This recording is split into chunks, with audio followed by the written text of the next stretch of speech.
Hello, Carl here with a new wisdom from God concerning trials the world is dealing with. Today, I'm going to deal with the trial that the nation is dealing with the police officers, and the police officers also with all of us. James chapter 1 says, if we need wisdom, if we believe and ask and don't doubt, God will give us that wisdom. So I've asked for that wisdom. God's given me some scriptures to go over. I don't have much on my phone to download as far as memory goes, but I'm going to go through these pretty fast. Proverbs chapter 6, verse number 16. There's a few things God hates. And it says here, Proverbs 6, verse... It says here, one of the things is hands that shed innocent blood. Now, there's been a great uproar in the country. The people believe that some victims were shot a little too quickly.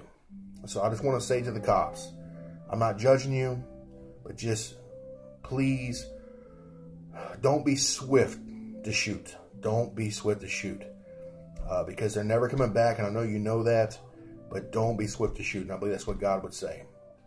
Now, Romans chapter 13 is the next scripture. Romans chapter 13, starting at verse number 1. And this is really where God deals with our responsibility to authorities in great detail.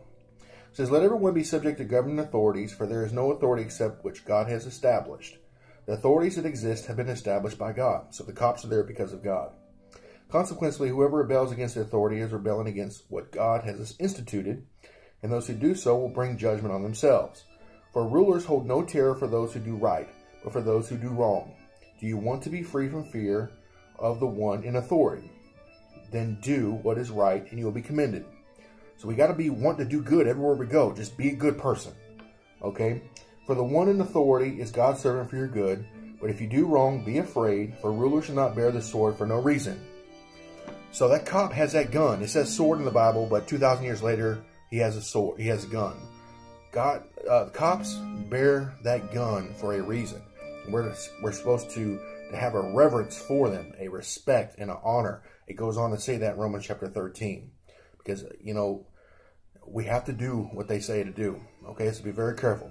Now, next scripture is found in 1 Peter chapter 3. Now, Jesus suffered for doing what's right. And sometimes God will have us suffer for doing what's right. We're not always in the wrong when we suffer. You know, if you get hurt by a cop or whoever, it doesn't mean you always did something wrong. It doesn't, okay? Verse number 8, it says here, let's skip down to 3, hold on, it's not first. Oh, that's 2 Peter, sorry about that. 1 Peter 3, verse 13. Who is going to harm you if you are eager to do good? But even if you should suffer for what is right, you are blessed. But do not fear their threats. Do not be frightened. So we're going to suffer sometimes, even for doing right. That's my lesson today. Like and subscribe below. It's just because you get in trouble doesn't mean you always did something wrong. Bless you. Have a good day.